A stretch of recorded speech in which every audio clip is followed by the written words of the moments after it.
want to give Kobe some confidence in us. We're actually going to look at that review in a couple of minutes. I also want to remind all of the viewers that after this analysis segment is done, we are going to be doing the quarterfinal draw live on stage to determine which teams will be playing one another. We do, however, have to get a few things set up. So give us a couple of minutes while we get the teams, the players, the camera guys all ready, and then we'll be back for that draw.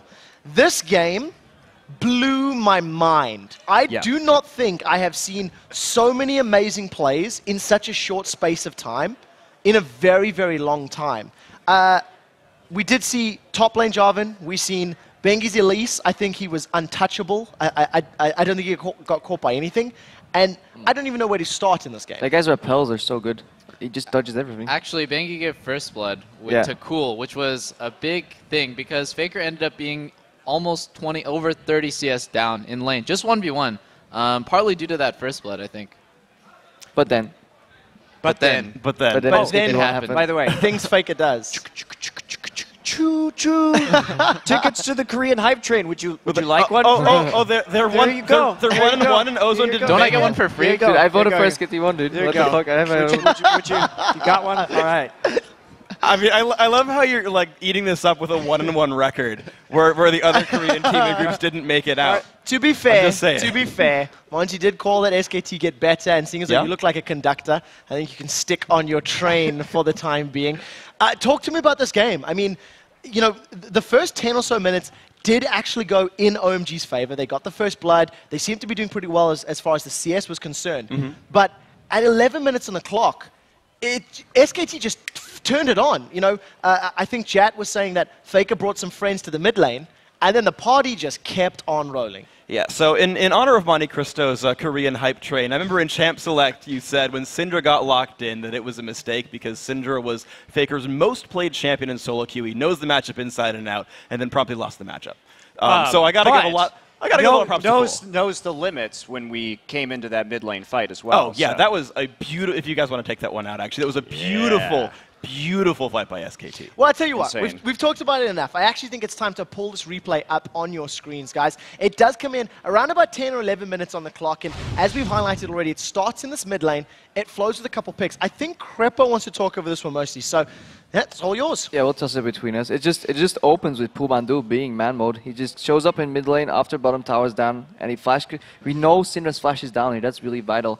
And Flash Crescendo just starts, and that just starts all the mayhem. And one thing I want to point out before we roll this replay is that normally the Chinese team is known for grouping 5 really early in the game. That's what people like identify them with. And SKT beat them to the punch. They're here before OMG, and you can see how disorganized OMG is because they just got caught off guard.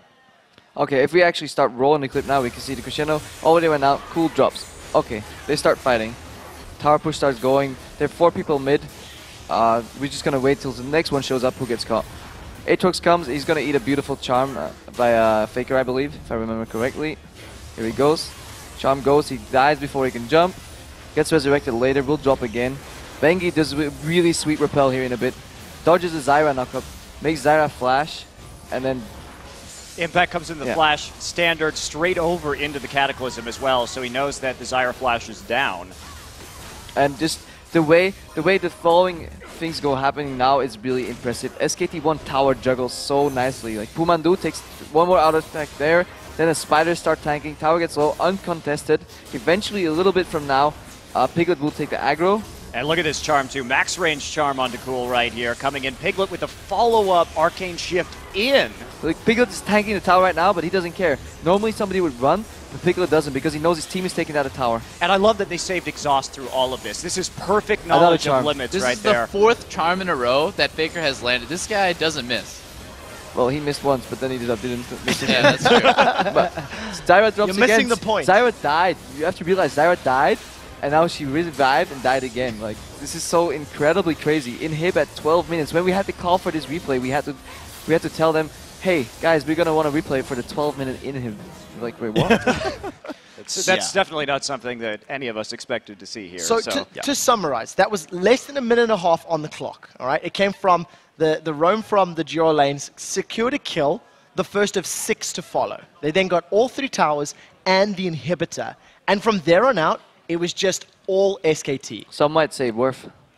Yeah. That is worth in all caps. I want to talk one thing quickly because Double, if you were discussing with us the idea of that inhibitor going down, and you were actually questioning, it almost allowed OMG to farm safely, but I think SKT played it well because they did still continue playing the map. Yeah, even though it doesn't sound like it might be, it's a little bit of a disadvantage that you put yourself into when you. It's got its pros and cons when you take that inhib at 12 minutes because as you saw as the game ended, Impact had 77 CS at 24 minutes. That is such a small amount of farm. He's 4 levels behind the enemy team or his opponent going when he's in the commanding lead. So I feel like because the side lanes are constantly pushing into OMG's base, they're able to farm safely and get that XP. When you take an early inhib, you basically say, hey, we're going to make a short investment. That's really good on the short term, but on the long term, it may come back to bite us. You have to keep taking towers, keep pressuring, and then eventually go for Nasher because you have the mid lane pushing with the inhibitor. The side lanes will start gently pushing as well because the minions get a little stronger, although you should keep baiting that Nasher. Either you start it instantly, or you keep baiting it. I think what they did here was a little in between because they got a little scared that the OMG would never show up to the party. Thank God the smite was really good and they got the Nasher, else this game could have turned around. Yeah, the best example I have of this is, when SKT went for that Nasher play, 2 of them died, and it took about 2 to 3 minutes for that whole setup and then for the team to respawn, and that gave OMG 2 to 3 minutes to just safely farm inside their base because all lanes are pushing into them, because when middle inhibitor goes down, all lanes just push into the enemy base. Yeah, and that's actually worth pointing out is normally when you trade objectives for kills, kills tend to mean objectives to the other side because there's no one to defend, you've got a 5-on-3, all kinds of wonderful stuff. But as you mentioned, the inhib going down, the lanes all pushing, there was nothing to do but farm. OMG couldn't get across the map to do anything with their kills, so it let SKT respawn and have 3 Baron buffs to keep sieging. That was an insane game, and with that game, the group stage is now officially over. But before we move on, let's check out those final standings for Group A.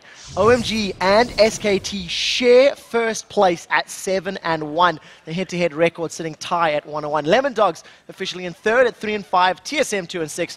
And Gaming Gear with a win, rounding out the table at 1-7. And because I don't like to play favorites, let's check out the final standings for Group B. Similarly, in first place, it's Europe's Fnatic with that 7-1 record, while Gambit takes second thanks to their tie-breaking win. And rounding out the final Group B standings are Korea's Ozone, North America's Vulcan, and the Philippines' Meneski. I'm not about to like this next part. Last but not least, it's time to reveal the final standings for the Analyst desk. The champions of the group stage are you guys, the viewers. Monte Cristo takes second place with a respectable 31-9. And in third place, it's the rest of you guys. Tie at 30-10. The moral of the story is the viewers are better than we are. That's what counts. True. That's what counts. Yep. Okay, guys, even though the games are done, the excitement is far from over. And here at the League of Legends studios, coming up after the break, the 4 teams who got a bye into the quarterfinal round, Cloud9, Najim Black Sword, Royal Club, and the Gamma Bears will blind pick their opponents for next week's best of 3 matches. Yeah, the selection process works like this. The captain from one of the #1 seeds is going to make their way on stage and draw a position that indicates which quarterfinal match they'll be playing in. After that, the captain will blind draw one of the 4 group stage teams as their opponents. This will be repeated 3 more times till the bracket is filled and we know our 4 matchups. All right, guys, we are going to take a short break, but we'll be right back with a selection of the quarterfinal matchups. Plus, Cloud9's Meteos and High will join us in the interview lounge to talk about their quarterfinal matchups specifically. The Season 3